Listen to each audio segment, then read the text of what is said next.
ये वैज्ञानिक अपने पूर्वजों की तलाश में इस डायरेक्शन में मौजूद एक आइलैंड की तरफ निकल पड़ा था, लेकिन वहां तक पहुंचने के लिए उसे इतने खतरनाक चीजों का सामना करना पड़ेगा उसने कभी सोचा ही नहीं था। अंत में जाकर तो उसे अपने पूर्वजों के बारे में एक डार्क रियलिटी पता चली। इस रोमांचक कहानी की शुरुआत होती है एक बहुत ही बड़े बर्फीले एरिया को दिखाते हुए। उस जगह पर तो हेडिल नाम का एक छोटा बच्चा होता है जो अपने दोस्तों के साथ मिलकर एक्सप्लोर कर रहा था, पर फिलहाल हेडिल और उसके सारे दोस्त को कुछ समझ नहीं रहा था कि आगे क्या किया जाए, क्योंकि वो सब जहाँ खड़े हुए थे उनके ठीक आगे ही काफी बड़ी बर्फ निकल चुकी होती है। नीचे पूरा ठंडा पानी होता है और एक बर्फ के टुकड़े के ऊपर उनका एक खिलौना मौजूद था। अब ये खिलौना नहीं रहेगा तो वो सभी खेल नहीं पाएंगे, इसीलिए किसी को तो वहाँ पर जाकर उस खिलौने को लेकर आना होगा। हेडिल ने जब अपने बाकी दोस्तों की तरफ देखा तो वो सभी पहले ही डर कर पीछे हट गए थे, यानी उनमें जरा भी हिम्मत नहीं है कि वो उस जगह पर जाकर खिलौने को लेकर आ जाए। वो थी ही इतनी खतरनाक जगह, गलती से अगर कोई ठंडे पानी में गिर गया तो उसकी हालत खराब हो जाएगी। लेकिन यहाँ हेडिल के केस में ऐसा बिल्कुल भी नहीं होता।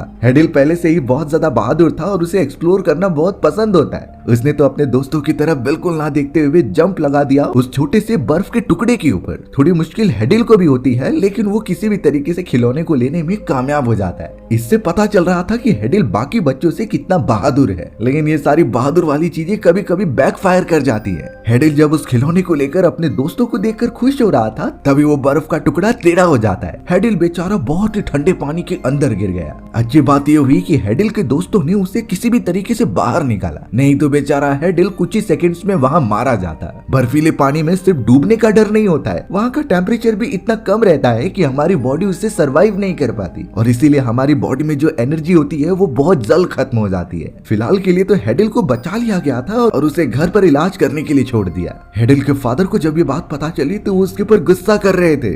उन्होंने हेडिल को ये लास्ट वार्निंग दे दी कि अब की बार तो हो चुका है, लेकिन आगे चलकर तुम इस तरीके की चीजें ट्राई नहीं करोगे। हेडिल के फैमिली मेंबर्स तो उससे प्रॉमिस भी करवाते हैं कि वो ये चीजें ट्राई नहीं करेगा, लेकिन हेडिल के चेहरे से तो कुछ और ही लग रहा था। वो फिलहाल के लिए तो उनसे प्रॉमिस कर लेता है, लेकिन आगे आने वाली जिंदगी उसके लिए बहुत ज्यादा एडवेंचरस होने वाली है, और इस एडवेंचर में हम सब हेडिल की मदद करेंगे सर्वाइवल टेक्निक का यूज करके। अब इसके बाद तो पूरे 25 साल बीत जाते हैं। हेडिल तो अब काफी बड़ा हो चुका था और वो तो एक एक्सप्लोरर होता है, यानी अलग अलग जगहों पर जाना जहाँ कोई भी नहीं गया हो और वहाँ की सारी चीजों को समझकर उनके ऊपर इंफॉर्मेशन कलेक्ट करना। हेडिल ने तो अपनी रिसर्च के अकॉर्डिंग कई सारी किताबें भी लिखी थी, यानी वो लेखकों की दुनिया में बहुत ज्यादा फेमस था। इस समय हेडिल पॉलिनेशिया के एक अबैंडन आइलैंड पर मौजूद होता है। ये आइलैंड बाकी सारी दुनिया से एकदम अलग था, यानी यहाँ पर आधुनिकता एकदम जीरो होती है। यहाँ जो भी लोग होते हैं वो ट्राइब के होते हैं और एंशिएंट तरीकों से ही अपना जीवन यापन करते थे। हेडिल को ये चीजें बहुत ही ज्यादा एक्साइट करती थी, तो इसीलिए वो कुछ महीनों से इसी आइलैंड पर मौजूद है और इन सारी ट्राइब वालों के बीच में रहकर उनके ऊपर स्टडी कर रहा है। हेडिल तो वहाँ पर अपनी गर्लफ्रेंड के साथ एक्सप्लोर कर रहा था। इतने कम समय में उसने पॉलिनेशिया के इस आइलैंड पर काफी सारी चीजें पता कर ली हैं, लेकिन अभी भी कुछ इंपॉर्टेंट चीजें हैं जिसे कि उसे जानना बाकी है। इन्हीं चीजों की वजह से हेडिल अब अपने गर्लफ्रेंड के साथ एक बूढ़े ट्राइब आदमी से बातचीत करने लगा। हेडिल उस बूढ़े आदमी से पूछता है कि आपके पूर्वज कौन थे, यानी वो लोग जिनसे आप आगे बढ़े हो, और शुरुआती समय में वो पूर्वज कहाँ पर रहते थे। हेडिल के ये सारी चीजें पूछने पर वो बूढ़ा आदमी बताता है कि हमारे पूर्वज इस डायरेक्शन से आए थे, यानी उस जगह पर जहाँ सनराइज होती है, और इस डायरेक्शन के एकदम छोर पर जाने पर तुम्हें एक आइलैंड मिलेगा। वो आइलैंड उनके देवताओं का था जहाँ पर उन्होंने इंसानों को जन्म दिया, और उस जगह पर ही उनके पूर्वज पले बढ़े थे। कुछ टाइम बाद वो सारे पूर्वज इस डायरेक्शन से वेस्ट डायरेक्शन में आते चले गए। बात ये थी कि उन्होंने सन के डायरेक्शन को फॉलो किया। सन जिस तरीके से इस डायरेक्शन से राइज होता है और वेस्ट डायरेक्शन में डूब जाता है, उन्हीं चीजों को फॉलो करते हुए सारे पूर्वज आगे बढ़ते चले गए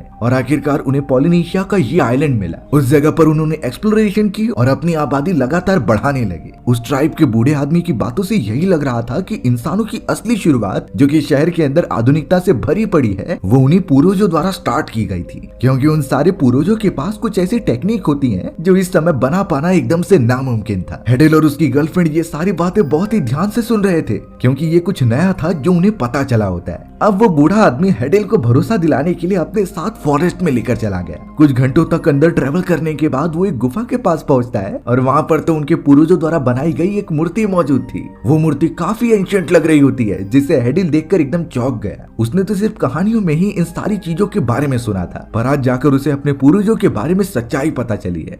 उस ट्राइब के बूढ़े आदमी ने ये भी बताया कि जो आधुनिकताएं पूर्वज इस्तेमाल करते थे वो आज विलुप्त हो चुकी हैं और जो मॉडर्न इंसान आज के जमाने में है वो सोचते हैं कि वो बहुत ज्यादा एडवांस है, जबकि ऐसा तो बिल्कुल भी नहीं था। अब पूरे पृथ्वी वालों को ये पता था कि पॉलिनेशिया पर जो लोग हैं वो एशिया से आए थे, लेकिन बूढ़ा आदमी कहता है कि हमारे पूर्वज एशिया से नहीं बल्कि अमेरिका से ही थे, जिन्हें तब तक ढूंढा नहीं गया था। उन सभी को ये पता होता है कि अमेरिका को सबसे पहले कोलंबस ने ढूंढा था, लेकिन उससे पहले भी उनके पूर्वज होते थे जो कि इस आइलैंड पर आकर अपनी जिंदगी व्यतीत करते। इन चीजों के बारे में अभी तक किसी को नहीं पता। हेडिल को जितनी भी इंफॉर्मेशन मिलती जा रही थी वो नोट कर लेता है, क्योंकि इससे वो अपनी किताब में इंक्लूड करेगा। और कुछ चीजें उसे ऐसी पता चली थी जो पूरे पृथ्वी की ग्लोबल नॉलेज को एकदम से चेंज करके रख देगी। इस तरीके से अब कई साल हेडिल उस आइलैंड पर अपनी एक्सप्लोरेशन पर लगाता है और बहुत सारी इंफॉर्मेशन कलेक्ट करके एक पब्लिशर के पास पहुंच जाता है। हेडिल अब उस पब्लिशर को अपनी रिपोर्ट दिखा रहा था कि कैसे उसने अनजान चीजें पता की हैं उस आइलैंड पर जाकर। सबसे चौंकाने वाली बात थी कि उन पूर्वजों के पास आधुनिक हथियार थे, और तो और पॉलिनेशिया के आइलैंड पर सबसे पहले एशिया वाले नहीं बल्कि अमेरिका के पूर्वज गए थे और उन्होंने ही अपना ट्राइब स्टार्ट किया। हेडिल चाहता है कि इस इंफॉर्मेशन को पब्लिश किया जाए जिससे कि चारों तरफ ये नई इंफॉर्मेशन फैले, लेकिन वो पब्लिशर इससे सेटिस्फाई नहीं था। उसे लग ही नहीं रहा होता कि ये इंफॉर्मेशन सही है। पब्लिशर तो हेडिल की इंफॉर्मेशन पर हंसने भी लगा, क्योंकि उसे भी पता है कि पॉलिनेशिया के आइलैंड पर एशिया के लोग गए थे। उस समय एशिया के ट्राइब वालों के पास ही कुछ ऐसी नाव और बोट हुआ करती थी जो उतने बड़े ओशियन को पार करते हुए आइलैंड तक पहुंच जाए। उस समय अमेरिका वालों के पास तो कोई टेक्नोलॉजी नहीं थी। फिर आखिरकार ये चीजें कैसे प्रूव हो सकती है कि अमेरिका वाले पहले पहुंचे थे उस जगह पर? हेडिल कहने लगा उनके पास ना तो बोट थी और ना ही नाव, वो तो एक छोटी सी राफ्ट की मदद से उस जगह पर पहुंचे थे। राफ्ट की बात आने पर वो पब्लिशर तो और ज्यादा हंसने लगा, क्योंकि ये एकदम नामुमकिन होता है। वो आइलैंड इतना अबैंडन था कि वहां पर कोई भी नहीं जाने का ट्राई करता है। इनफैक्ट आधुनिक जमाने की बड़े से बड़ी शिप भी वहां पर डूब जाती है। फिर आखिर एक छोटी राफ्ट लेकर कैसे अमेरिका वाले वहां पर पहुंचे होंगे? ये सारी चीजें जो हेडिल बोल रहा होता है वो एकदम इम्प्रैक्टिकल लग रहा था, पर हेडिल अपने बात पर तो टिके रहना ही चाहता है। तो इसीलिए पब्लिशर ने हेडिल को एक चैलेंज दिया कि वो खुद इन सारी चीजों को एक्सपीरियंस करे और पता लगाए कि ये सच है कि नहीं। यानी वो अमेरिका से सिर्फ एक छोटी राफ्ट की मदद से पॉलिनेशिया तक ट्रेवल करेगा, और इसका डिस्टेंस कई हजार किलोमीटर होता है। साथ ही साथ ओशियन में तो उस जगह पर कई सारे तूफान और अनजान चीजें होती हैं। इन्हीं जानलेवा चीजों की वजह से कोई उस जगह पर जाता ही नहीं था। बट हेडिल के पास ये आखिरी चांस होता है कि खुद वो इसे एक्सपीरियंस करे और अपने सारी इंफॉर्मेशन को पब्लिश करने की राह पर लगाए। अब हेडिल अंदर से डिसाइड कर चुका था कि वो इस चैलेंज को एक्सेप्ट करेगा। यानी अब वो अमेरिका और पॉलिनेशिया तक सिर्फ एक राफ्ट की मदद से ट्रेवल करना चाहता था, जो फिलहाल के लिए बहुत ज्यादा बेवकूफी वाली बात लगती है। हेडिल अपनी इस जर्नी के लिए थोड़ी सी फंडिंग इकट्ठा करने के लिए चला जाता है। उसे तो कुछ बिजनेसमैन भी मिल चुके थे जिन्हें कि वो अपना फुल प्रूफ प्लान बता रहा होता है कि कैसे वो इस चैलेंज को कंप्लीट करेगा। वो भी सिर्फ एक छोटी सी राफ्ट की मदद से, जो कई साल पहले उसके पूर्वज यूज किया करते थे। उसमें ना ही कुछ आधुनिकताएं होंगी और ना ही कोई फैसिलिटी होगी। सब कुछ एकदम पहले जैसा होगा जैसा उनके पूर्वज एक्सपीरियंस करते थे। अब इन चीजों को सुनने के बाद तो जितने भी बिजनेसमैन थे वो हंसने लग जाते हैं। उन्होंने तो साफ कह दिया कि आखिर वो सुसाइड करने के लिए किसी को फंडिंग क्यों दे, क्योंकि वहां इस तरीके से जाना यानी कि अपने मौत को चेतावनी देना था। उन सारे बिजनेसमैन को भी पता है, और जैसा कि हिस्ट्री में लिखा गया है कि पॉलिनेशिया को सबसे पहले एशियाई लोगों ने ढूंढा था, और इन्हीं चीजों को हेडिल की इंफॉर्मेशन कॉन्ट्राडिक्ट करती है। उसे ये बातें प्रूव करने के लिए चैलेंज कंप्लीट करना होगा, या तो फंडिंग उससे मिले या फिर ना मिले। हेडिल के अंदर का जोश उसे ये चीजें करने पर मजबूर ही कर रहा था। यहाँ पर यह बात क्लियर हो गई कि कोई भी बिजनेसमैन इस प्रोजेक्ट के ऊपर फंडिंग नहीं करना चाहता, लेकिन कुछ समय बाद उन्हें भी रियलाइजेशन होगा कि हमें इन्वेस्ट कर देना चाहिए था। फिलहाल हेडिल बहुत ज्यादा निराश हो जाता है, क्योंकि कोई भी उसका साथ नहीं दे रहा था। उसने अपनी पूरी कोशिश की फंडिंग रेस करने की,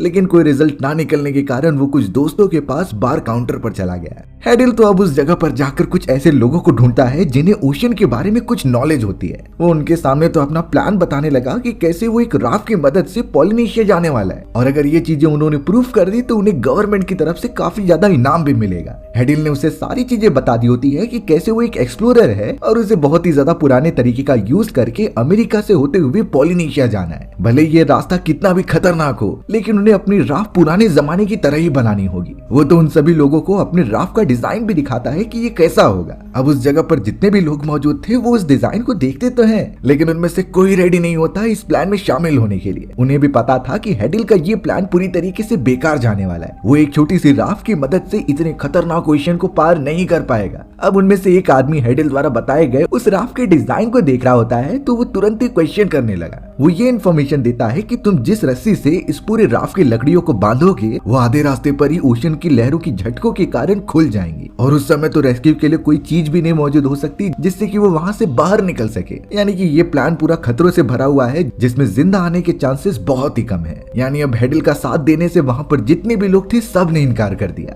पर हेडिल एकदम टूटता नहीं, वो और जरा ट्राई करने का डिसाइड करता है और वहां से चला जाता है। तभी हमें उस जगह पर एक आदमी दिखाया गया जो कि हेडिल की बातें ध्यान से सुन रहा था। उस आदमी का नाम हैम होता है जो कि अब सीधा बाहर निकलते हुए हेडिल के पास पहुंचा। हेडिल वहां से जाने ही वाला था तभी हैम उसे रुका देता है। हैम ने तो हेडिल को उसके राफ्ट की फोटोग्राफ दिखाते हुए कहा कि मैं तुम्हारे प्लान में शामिल होना चाहता हूँ। यानी हैम का मुद्दा साफ होता है कि वो उसकी टीम में शामिल होना चाहता है। अब हेडिल उसके बारे में पूछताछ करने लगा कि आखिर तुम कौन हो, तुम्हें ओशन के बारे में तो जरा भी नॉलेज नहीं लगती। तब जाकर हैम उसे सब कुछ बताता है कि वो एक प्रोडक्ट इंजीनियर है, लेकिन फिलहाल उसके लिए कोई भी काम न होने के कारण वो कुछ इलेक्ट्रॉनिक सामान ठीक करने का काम करता है। एक तरीके से देखा जाए तो हैम के पढ़ाई लिखाई का कुछ फायदा ही नहीं हुआ। उसके बदले वो कोई अगर स्किल सीखता तो आज उसके बहुत काम में आते। लेकिन जब हैम ने हेडिल द्वारा बताए गए इस काम को सुना तो वो बहुत ही ज्यादा इंस्पायर हुआ। उसने एक ही बार में हेडिल के प्लान में शामिल होने की बात कह दी। अब हेडिल जिसे खुद तैरना नहीं आता था और ओशन के बारे में उतनी नॉलेज भी नहीं थी, वो थोड़ा सा खुश हो जाता है कि आखिर उसकी टीम का एक मेंबर तो आ चुका है। इसी तरीके से उसे कई और टीम मेंबर्स जमा करने होंगे जो उसके सफर में पूरा साथ देते हुए इन चीजों को प्रूव करें। लेकिन यहाँ हेडिल को एक और बड़ी प्रॉब्लम का सामना करना होगा, यानी कि फंडिंग का। कोई भी वैज्ञानिक या फिर बिजनेसमैन उसके इस रिसर्च को फंडिंग नहीं कर रहे होते। यही सबसे बड़ी अभी समस्या बन चुकी होती है। ये वो समय था जब हेडिल वापस छुट्टियां लेकर अपने घर जाया करता था अपनी फैमिली से मिलने के लिए। लेकिन उसका अब ये रिसर्च आ चुका है तो हेडिल ने अपनी वाइफ को कॉल करके बोल दिया कि वो नहीं आ पाएगा, उसे कुछ और समय चाहिए अपने रिसर्च को कंप्लीट करने के लिए। अब हेडिल की वाइफ उस पर गुस्सा होने लगी कि तुम ये सब बंद कर दो, तुम्हारी फैमिली है और कई सारे बच्चे हैं, तुम्हें रिस्पॉन्सिबिलिटी लेकर अपनी फैमिली को संभालना चाहिए। पर हेडिल अपनी वाइफ से इमोशनल होकर कहने लगा कि ये उसका सपना है, यानी इस रिसर्च के ऊपर उसने कई साल काम किए और अगर इस तरीके से वो बैकआउट कर लेगा तो उसकी मेहनत बेकार चली जाएगी। हेडिल की वाइफ भी ये बातें समझ रही थी, इसीलिए वो ना चाहते हुए भी हेडिल को ये परमिशन दे देती है। हेडिल भी बिना कुछ कहे अपने रास्ते पर आगे बढ़ने लगा था। अब कुछ दिन इसी तरीके से बीतते चले जाते हैं और हेडिल कुछ लोगों के साथ बंदरगाह पर मौजूद था। उसने इसी तरीके से कई लोगों को अपने प्लान के बारे में बताया जिसमें से ऑलमोस्ट ने इनकार कर दिया, लेकिन जो राजी होते हैं उन्हें वो टीम बनाकर लेकर आ गया। टोटल अब टीम में उसे मिलाकर पूरे 5 लोग मौजूद थे और इतने काफी हैं मिशन को कंप्लीट करने के लिए। हेडिल ने तो सारे मेंबर्स को अच्छी तरीके से प्लान समझाया और वो राफ्ट बनाने के लिए कई सारी लकड़ियां भी लेकर आए थे। बाकी लोग तो डरे हुए थे, लेकिन पता नहीं हेडिल को कौन सा कॉन्फिडेंस था कि ये नॉर्मल लकड़ी से बनी हुई राफ्ट इतने बड़े बड़े तूफान को झेल पाएगी। हेडिल अपने टीममेट्स को पूरा प्लान बताता है कि कैसे वो सब राफ्ट क्रिएट करेंगे एंशिएंट जमाने के स्टाइल की मदद से। हेडिल ने साफ कह दिया कि हमें उसी तरीके का राफ्ट बनाना होगा, नहीं तो हम अपनी थियरी को बिल्कुल भी प्रूफ नहीं कर पाएंगे। सब कुछ पुराने जमाने जैसा होना चाहिए। हेडिल की बातें थोड़ी सी मोटिवेटिंग लगती हैं बाकी लोगों को, इसीलिए जैसा हेडिल कहता जा रहा था वो राफ्ट को बनाने के लिए चीजें इकट्ठा करते जाते हैं। सभी लोग खुश थे कि वो लोग कुछ हट कर रहे हैं, पर उन्हें अंदाजा नहीं था कि आगे चलकर वो कितने बड़े खतरे में फंसने वाले हैं और वहाँ पर तो उनके पास सर्वाइवल के लिए कोई सामान भी नहीं होगा। पर अभी भी हेडिल को फंडिंग की प्रॉब्लम फेस करनी पड़ रही होती है। बहुत सारे लोगों के पास जाने के बाद आखिरकार वो एक प्रोफेसर के पास पहुंचा। वो प्रोफेसर बहुत ही ज्यादा रईस खानदान से होते हैं। हेडिल ने जब प्रोफेसर को बड़े प्यार से अपने रिसर्च के बारे में बताया तो वो थोड़ा सोचने लगे। प्रोफेसर को भी अलग अलग चीजें एक्सप्लोर करना पसंद था, लेकिन अब वो बूढ़े हो चुके हैं तो वो ऑब्वियसली नहीं कर सकते। इसीलिए अब काफी सोचने के बाद प्रोफेसर ने हेडिल के रिसर्च को फंडिंग देने का डिसाइड कर लिया। ये बात सुनते ही हेडिल की टीम बहुत ही ज्यादा खुश हो चुकी थी। जल्द से जल्द उन्होंने अपने इस मिशन पर जाने के लिए सारे रिसोर्सेज जमा करना स्टार्ट कर दिया। कई सारे फूड आइटम्स और सर्वाइवल के लिए कई सारी चीजें। सिर्फ उनकी राफ्ट वैसी की वैसी रहेगी जैसे पुराने जमाने में हुआ करती थी। हेडिल के स्ट्रिक्ट इंस्ट्रक्शंस थे कि उसमें कुछ आधुनिकताएं ऐड नहीं की जाएंगी। अब हेडिल और उसकी टीम जो इस मिशन पर जाने वाले थे, इन चीजों के बारे में धीरे धीरे न्यूज़पेपर में उनकी बातें फैलने लगी। सभी लोग हेडिल और उसकी टीम के बारे में जानने लगे थे कि वो इस सफर पर जा रहे हैं और ये भी उन्हें पता था कि ये कितना ज्यादा खतरनाक है। लेकिन उन सभी की इतनी ज्यादा बहादुरी के कारण सभी उन्हें प्रेरित कर रहे थे। इसी पॉपुलैरिटी को देखकर तो एक फोटोग्राफर उनके पास आता है और वो कहने लगा कि वो भी उनके साथ मिशन पर चलेगा। वहां पर होने वाली सारी चीजों को वो कवर करना चाहता था अपने कैमरा के अंदर। हेडिल इससे बहुत खुश होता है कि उन्हें रिकॉग्निशन मिल रही है, इसीलिए उसने कैमरामैन को भी अपने साथ शामिल कर लिया। यानी अब इस मिशन पर टोटल 6 मेंबर्स जा रहे हैं। पूरे शहर वालों यहाँ तक कि गवर्नमेंट को भी पता चल गया कि ऐसा मिशन किया जाने वाला है। भले ये एक तरफा सुसाइड लगता हो, बट अब हेडिल और उसकी टीम को कोई रोक नहीं सकता था। कई दिनों तक वो अपनी तैयारियां करते हैं और उनका राफ्ट भी बनकर रेडी हो चुका था। जब हेडिल की टीम अपने मिशन पर निकल रही होती है तो पूरा शहर उन्हें सी ऑफ करने के लिए आया था। इसलिए नहीं कि हेडिल और उसकी टीम बहुत बड़ा काम कर रही है, सिर्फ इसलिए क्योंकि उन सभी को अंदाजा है कि ये सब जाकर वापस नहीं लौटने वाले, क्योंकि यहाँ से पॉलिनेशिया तक जाना कई हजार किलोमीटर का डिस्टेंस था और ओशियन में तो उन्हें खतरनाक चीजें तो मिलने ही वाली है, यानी उनके बचने के चांसेस बहुत ही कम है। फिर भी हेडिल और उसकी टीम उन सभी को गुड बाय कहते हुए निकल पड़ते हैं अपने मिशन के लिए। वो सब एकदम अनजान थे आने वाले खतरों के लिए, पर मन में एक और होप थी कि अगर वो सक्सेसफुल हो गए तो उनका दुनिया में नाम हो जाएगा। हेडिल की टीम अपने बनाए गए राफ्ट के ऊपर बैठकर निकल पड़ी होती है अपने सफर के लिए। उन्होंने अपने राफ्ट पर कुछ दिनों के लिए खाने पीने की चीजें रखी थी और एक छोटा सा रेडियो होता है जिससे कि वो बाकी लोगों से कांटेक्ट कर सके।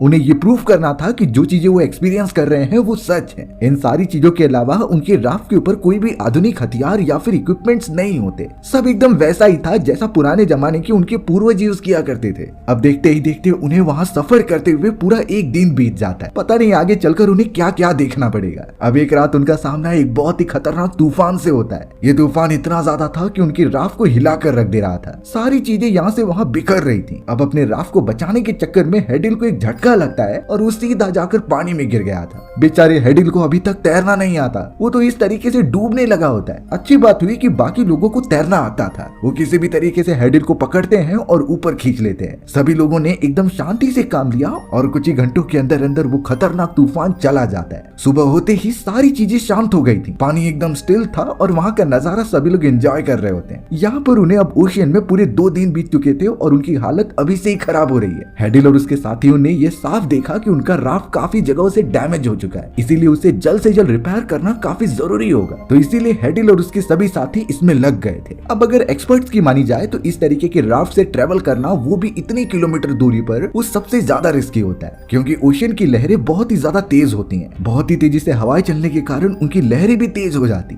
और जिन रस्सियों से राफ्ट की लकड़ियों को जोड़ा गया था वो बहुत ही ज्यादा ढीली होकर अलग हो सकती थी। तो अगर इतनी ज्यादा किलोमीटर की दूरी को तय करना है तो बार बार उन रस्सियों को टाइट करना होगा। इनफैक्ट उनके पास तो एक्स्ट्रा रस्सियां रहनी चाहिए जिससे कि वो राफ्ट को अच्छी तरीके से बाइंड करके रखे। दूसरी बात सबसे इंपॉर्टेंट होता है राफ्ट में उसे डायरेक्शन देना। तो डायरेक्शन के लिए बहुत सारे पर्दे लगाए जाते हैं जिन पर हवा लगकर वो आगे बढ़ सकते थे। सबसे डराने वाली बात होती है कि हेडिल और उसकी टीम का जो राफ्ट था उसका वही डायरेक्शन देने वाली चीज खराब हो गई थी, यानी वो पहले जैसे काम नहीं कर रही होती। अब यहाँ वो सब जब अपना काम कर ही रहे थे तभी उन्हें एक बहुत बड़ी वेल दिखाई जाती है। ये वेल तो उनके राफ्ट के चारों तरफ चक्कर लगा रही थी जैसे कि उसका कुछ इंटेंशन हो। अब उस वेल को देखकर सभी इतना पैनिक नहीं होते क्योंकि उन्हें पता है कि वेल ज्यादातर इंसानों पर हमला नहीं करती। लेकिन यहाँ पर हैम बहुत ही ज्यादा डर गया था। उसे प्रॉपर तरीके से खाना पानी ना मिलने की वजह से उसे हेलुसिनेशन हो रहे होते हैं और अब हैम को यही लगने लगा कि वो बड़ी सी वेल हमारे राफ्ट को गिरा देगी। इसीलिए अब हैम ने वेल को मारने के लिए एक नुकीला हथियार ले लिया। वो फायर करने के लिए आगे बढ़ता ही है तभी कुछ मेंबर्स उसे रोकते हैं ऐसा करने से, पर हैम अपनी मर्जी का मालिक था। उसने तुरंत ही वो नुकीला हथियार फेंक दिया जो सीधा जाकर वेल की बॉडी पर लगता है। वेल को इससे बहुत दर्द हो रहा था इसीलिए वो पानी के अंदर जाने लगी। अब प्रॉब्लम की बात ये हो गई कि उनकी राफ्ट भी एकदम तेजी से आगे बढ़ने लगी क्योंकि उस हथियार से एक रस्सी जुड़ी हुई थी। ऐसा चलता रहा तो उनकी राफ्ट पूरी तरीके से डिस्ट्रॉय होकर पानी में डूब जाएगी। पर क्या होगा इस कंडीशन में कभी हम फंस जाएं और हमारे ठीक नाव या बोट के नीचे एक बहुत ही बड़ी वेल हो। एक्सपर्ट्स का मानना यही है कि इस कंडीशन में आपको एकदम काम रहना है। वेल मछलियां यूजुअली पानी की एकदम गहराई में ही रहती है। वो सिर्फ पानी के ऊपर या तो सांस लेने के लिए आती थी या फिर कुछ मछलियों के झुंड को खाने के लिए। वेल मछलियों का जरा भी इंटेंशन नहीं होता कि वो किसी बोट या फिर शिप को चोट पहुंचाए, लेकिन इसमें हमें भी एकदम सावधानी बरतनी है कि किसी भी राफ्ट या फिर बोट को एकदम से बंद कर देना चाहिए। पानी में जरा भी मूवमेंट ना करिए जिससे वेल का ध्यान आपकी तरफ आकर्षित हो। ये बात तो सभी को पता है कि वेल मछलियां कितनी बड़ी होती हैं और उनके एक झटके से तो बोट और शिप पूरी तरीके से डूब सकती थी। सबसे सेफेस्ट ऑप्शन है जहां है वहीं पर रहे बिना कुछ एक्शन किए। वेल ऊपर आकर सांस लेगी और फिर चली जाएगी। जैसे ही वेल का डिस्टेंस आपसे 100 मीटर हो तो आप अपनी बोट या फिर राफ्ट को चालू करके वहां से बाहर निकल सकते हैं। पर यहाँ तो हेडिल और उसके साथी बहुत बुरी तरीके से फंसे हुए थे। उन्हें वो रस्सी काटनी होगी नहीं तो सब मारे जाएंगे। अच्छी बात हुई कि उस रस्सी को काट भी दिया गया। हैम की इस बेवकूफी वाले हरकत की वजह से कई लोग तो उस पर भड़क भी जाते हैं। उनके बीच काफी ज्यादा हीटअप मोमेंट क्रिएट हो गया था, लेकिन हेडिल उन सभी को समझाता है कि हमें एक दूसरे से लड़ाई नहीं करनी है। इस पूरी जगह का लीडर वो है, तो वही डिसाइड करेगा कि आगे क्या करना है। उनके राफ्ट को जितने भी डैमेजेस हुए थे वो वापस से उनके ऊपर वर्क करने लगे। अब यहाँ उन्हें उस खतरनाक ओशियन के अंदर 4 दिन बीत चुके थे।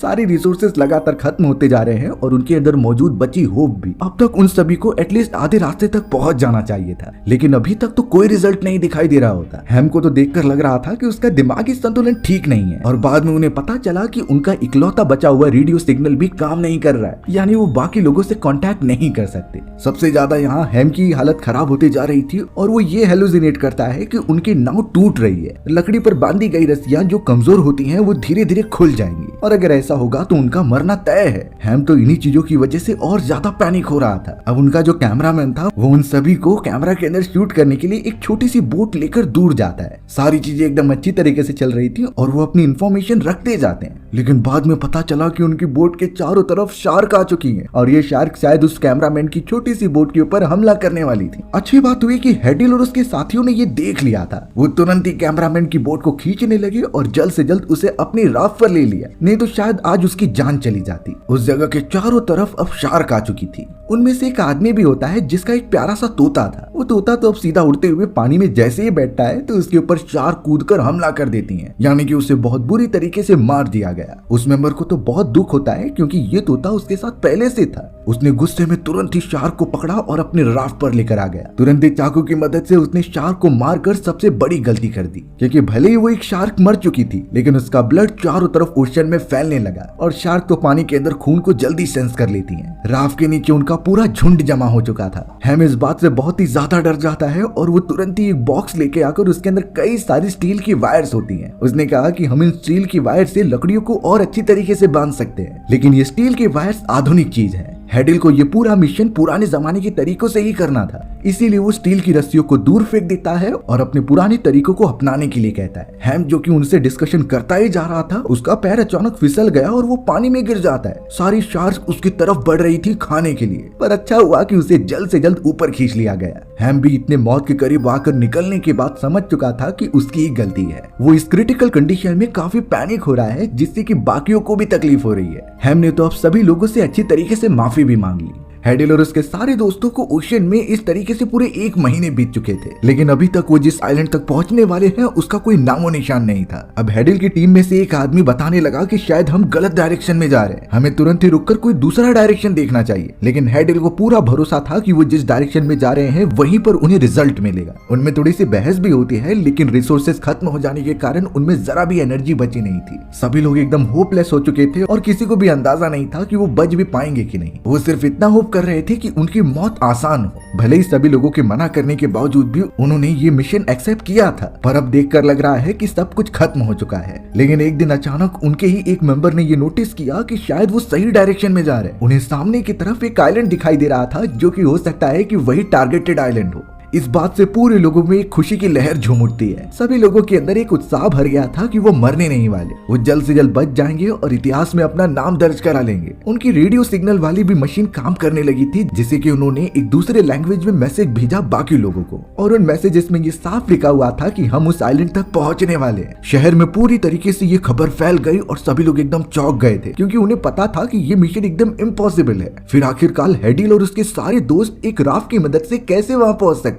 अगर ये सब सही हुआ तो सालों पहले बनाई गई हिस्ट्री की सारी चीजें चेंज होने वाली थी। अब लगातार हेडिल और उसके साथियों को ट्रेवल करते हुए आसमान में कुछ बर्ड्स दिखाई देते हैं। इस बर्ड से वो समझ गए कि आस पास कहीं जमीन मौजूद है, तो वो उसी डायरेक्शन में आगे बढ़ने लगे। जिस आइलैंड के पास वो पहुंचने वाले थे, लकीली वो वही आइलैंड होता है, यानी कि पॉलिनेशिया आइलैंड। लेकिन अभी भी सबसे बड़ी प्रॉब्लम बाकी थी। बात ये होती है कि लहरें किनारे पर बहुत ही तेज हो जाती। वहां बड़े बड़े पत्थर भी थे, जिससे कि अगर राफ्ट को लग गया तो सारे लोग पानी में डूब जाएंगे। अब इस लेवल को किसी भी तरीके से पार करना था, तो सभी लोग बैठकर अपने प्लान बनाने लगे, जिसमें कि हेम जो एक इंजीनियर होता है उसने अपना एक प्लान सामने रखा। हेम ने बताया कि पत्थरों से लगने के बाद वो लहरें एकदम से स्टिल हो जाती हैं, यानी उनका असर पूरी तरीके से खत्म हो जाता था। तो अब जैसे ही बड़ी सी लहर आएगी, हम अपने राफ्ट को पीछे रखेंगे और नीचे की तरफ कुछ पत्थर डालकर उसे रोक लेंगे। जब वो लहर पत्थरों से टकराकर एकदम अलग हो जाएगी, तब हम आगे बढ़ना स्टार्ट करेंगे। इससे हमें टकराने के चांसेस काफी कम हो सकते थे। सभी लोगों को हेम का ये प्लान बहुत अच्छा लगता है, इसीलिए वो लोग अब आगे बढ़ने लगे। सब कुछ वैसा ही होता है और उन्होंने रस्सी की मदद से पत्थर नीचे फेंक दिया था। उनकी राफ्ट एक जगह पर रुकी हुई थी, पर चिंता की बात यह हो जाती है कि उनकी वो रस्सी ही टूट गई थी और अब तो बड़ी बड़ी लहरें राफ्ट को किनारे पर लेकर जा रही होती हैं। उनका राफ्ट बहुत बुरी तरीके से डैमेज खाकर टूट गया था, पर बाकी लोगों की नसीब अच्छी होती है कि वो किनारे पर किसी भी तरीके से पहुंच जाते हैं। यानी आखिरकार इतने महीनों की सफर के बाद वो सभी अपने मिशन को कंप्लीट करने में कामयाब हो चुके हैं। सभी के चेहरे पर जीत की खुशी दिखाई दे रही थी। सभी लोगों और पूरे गवर्नमेंट को यही लगता था कि ये मिशन नहीं हो पाएगा, लेकिन इन 6 लोगों की इतनी बहादुरी वाली चीजों ने तो ये काम करके दिखा दिया है। अब इस एक्सप्लोरेशन से ये तो प्रूफ हो गया कि पॉलिनेशिया आइलैंड को एशिया वालों ने नहीं बल्कि अमेरिकन ने ढूंढा था, जो हिस्ट्री को अब पूरा चेंज कर देती है। उन सभी के नाम सुनहरे अक्षरों में लिखे गए थे। पर बता दूं कि ये सारी चीजें रियल घटना पर आधारित है। इन 6 लोगों ने इतना लंबा सफर रियलिटी में तय किया था और उनके द्वारा बनाई गई राफ्ट भी एकदम रियल होती है। हमारी भी अब ये कहानी यहीं पर खत्म हो गई। सो व्यूअर्स, आपको ये स्टोरी कैसी लगी कमेंट सेक्शन में बताना भूलना मत। और अगर आपको मेरा एक्सप्लेनेशन 1% भी अच्छा लगा होगा ना, तो वीडियो को लाइक एंड चैनल को सब्सक्राइब जरूर कर देना। मिलते हैं इसी तरीके की मजेदार वीडियोस में, तब तक के लिए बाय बाय।